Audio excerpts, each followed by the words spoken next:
नमस्कार दोस्तों, आशा करता हूँ आप सभी अच्छे होंगे। और पिछली वीडियो में हम लोगों ने सीखा था कि मैट्रिक्स जो है वो कितने प्रकार किस क्या होती है। इस वीडियो में हम लोग सीखेंगे कि मैट्रिक्स कितने प्रकार की होती हैं। हम लोग सीखेंगे basically types of matrix. Types of matrix, matrix हमारी कितने प्रकार की होती हैं, तो ये हम लोग यहाँ पर सीखेंगे। तो सबसे पहले मैं आपको बता दूं, मैट्रिक्स बेसिकली जो है वो 5 प्रकार की होती हैं। 5 टाइप्स की मैट्रिक्स होती हैं। ठीक है, कौन कौन सी होती हैं अभी हम लोग बात करेंगे। देखिए, सबसे पहले जो मैट्रिक्स होती है वो होती है row matrix. Row matrix, row matrix क्या होती है हमारी, जिसमें रो केवल 1 होती है। Row is equal to 1। Basically अगर हमारे पास एक कोई मैट्रिक्स है, फॉर एग्जांपल एक matrix A equal to AIJ M cross N है।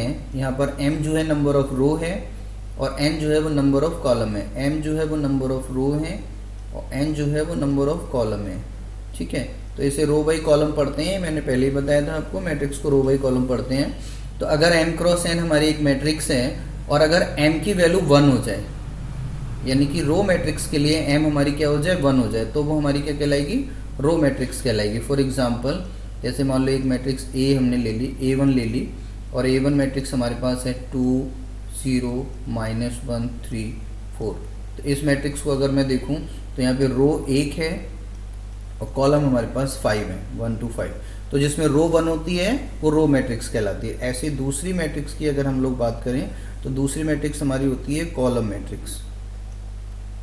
कॉलम मैट्रिक्स, तो सेम इसी तरीके से अगर हमारे पास जो इसकी हम लोग बात कर रहे हैं, इस मैट्रिक्स की बात कर रहे हैं, अगर हम लोग इस मैट्रिक्स में अगर हमारे पास कॉलम अगर n इक्वल टू 1 है, n यहाँ पर कॉलम है, अगर n इक्वल टू 1 है तो वो हमारी कॉलम मैट्रिक्स कहलाएगी। ठीक है ना, नंबर ऑफ यानी कि नंबर ऑफ कॉलम जो है, नंबर ऑफ कॉलम जो है उसमें 1 होना चाहिए, तो वो कॉलम मैट्रिक्स कहलाएगी। जैसे एक एग्जांपल ले लेते हैं। सपोज करो एक मैट्रिक्स हमने ले ली A2 और A2 मैट्रिक्स हमारे पास है यहाँ पे 5 3 1 0। मान लो ये एक मैट्रिक्स है, तो इसमें देखिए नंबर ऑफ कॉलम जो है वो हमारे पास 1 है और नंबर ऑफ रो जो है वो नंबर ऑफ कॉलम 1 है और नंबर ऑफ रो जो है यहाँ पर 4 है, यानी कि रो बाई कॉलम पढ़ते हैं हम लोग इसको। तो ये हमारी क्या हो गई, कॉलम मैट्रिक्स हो गई। इसी तरह से तीसरी टाइप की जो मैट्रिक्स होती है वो मैट्रिक्स हमारी होती है हॉरिजॉन्टल मैट्रिक्स। तो तीसरी मैट्रिक्स जो है वो हमारी होती है horizontal matrix. Horizontal, horizontal matrix में क्या होता है, अगर वही A इक्वल टू हमारे पास वही AIJ मैट्रिक्स है, M क्रॉस N मैट्रिक्स है, मैं फिर रिपीट कर रहा हूँ, M रो है N कॉलम है, तो अगर इफ M अगर ग्रेटर देन N होता है,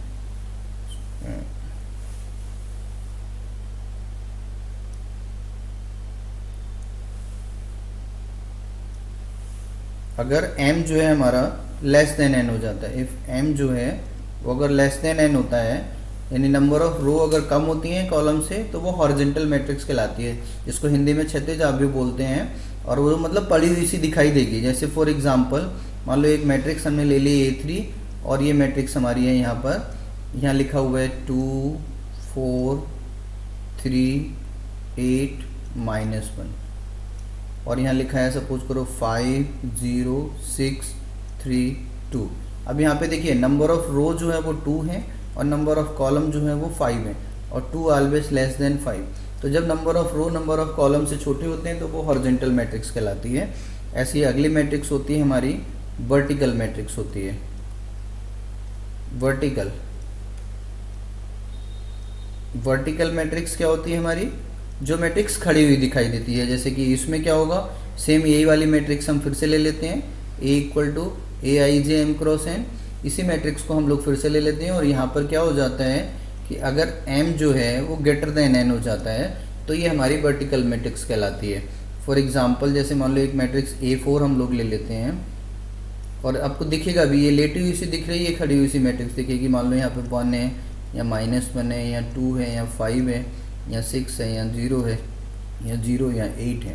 मान लो ये मैट्रिक्स अगर मैं देखूँ तो इस मैट्रिक्स में हम लोग देख पा रहे हैं कि कॉलम जो है वो रो जो है वो 4 हैं और कॉलम हमारे पास 2 हैं, तो ये मतलब रो ज़्यादा होंगी कॉलम से तो वो वर्टिकल मैट्रिक्स कहलाएगी। ऐसी एक और मैट्रिक्स आती है हमारी स्क्वायर मैट्रिक्स। सबसे इम्पोर्टेंट मैट्रिक्स जो है, मैं इसे अलग उससे बना रहा हूँ, सबसे इम्पोर्टेंट मैट्रिक्स जो है वो हमारी ये मैट्रिक्स होती है जिसको हम लोग स्क्वायर मैट्रिक्स बोलते हैं। स्क्वायर मैट्रिक्स क्यों बोलते हैं स्क्वायर मैट्रिक्स, इसको अभी बताएंगे। फिर से सेम हम लोग यही वाली मैट्रिक्स कंसीडर कर रहे हैं। इस मैट्रिक्स में जो ये मैट्रिक्स है, इस मैट्रिक्स में अगर m और n बराबर हो जाते हैं, हमारे m और n बराबर हो जाते हैं तो ये मैट्रिक्स हमारी स्क्वायर मैट्रिक्स कहलाती है। यानी कि इस मैट्रिक्स में क्या होगा, रो और कॉलम जो है सब बराबर होंगे। जैसे यहाँ पर मान लो 2 3 -1 1 2 4 0 1 5। यहाँ पर देखिए हम लोग ये 3×3 की मैट्रिक्स है, 3 रो है और 3 कॉलम है, तो इसे हम लोग स्क्वायर मैट्रिक्स कहते हैं। इसे स्क्वायर मैट्रिक्स इसलिए कहते हैं, देखिए मैं यहाँ पर स्टार्ट करूँ। जैसे मान लो एक पॉइंट ये है, एक एलिमेंट यहाँ रखा हुआ है, एक एलिमेंट यहाँ A11 A12 A13, एक एलिमेंट यहाँ A21 A22 A23 A31 A32 A33। अगर मैं यहाँ पर देखना चाहूँ तो यहाँ पर हम लोग देख रहे हैं कि अगर मैं इसको ज्योमेट्री बनाऊँ इसकी, तो हम देख रहे हैं ज्योमेट्री में ये क्या बन रहा है, एक स्क्वायर डिज़ाइन कर रहा है। ये क्या है, एक स्क्वायर है, ठीक है ना। भले मैट्रिक्स और ये पॉसिबल है क्योंकि मैट्रिक्स का अरेंजमेंट क्या कहलाता है, जो रेक्टेंगल के अंदर अरेंजमेंट होता है वो मैट्रिक्स कहलाती है। अगर मैं इसको डिवाइड करना चाहूँ स्क्वायर से, एक रेक्टेंगल के एरिया के बराबर स्क्वायर का एरिया बनाना संभव है। तो इसलिए जो है जब रो और कॉलम बराबर हो जाते हैं तो ये मैट्रिक्स स्क्वायर की शेप देती है, इस वजह से इसको स्क्वायर मैट्रिक्स कहते हैं। तो ये 5 तरीके की मैट्रिक्स जो है हमारी होती हैं जिनके बारे में हम लोगों ने जाना। अब जो सबसे इंपॉर्टेंट मैट्रिक्स यहाँ पर है वो होती है ये स्क्वायर मैट्रिक्स, क्योंकि स्क्वायर मैट्रिक्स का बहुत एप्लीकेशन होते हैं। तो अब अगली वीडियो में हम लोग जो है स्क्वायर मैट्रिक्स के बारे में डिटेल में पढ़ेंगे और ये पढ़ेंगे कि स्क्वायर मैट्रिक्स कितने तरीके की होती है। आप लोग हमारे वीडियो के साथ बने रहिए। धन्यवाद।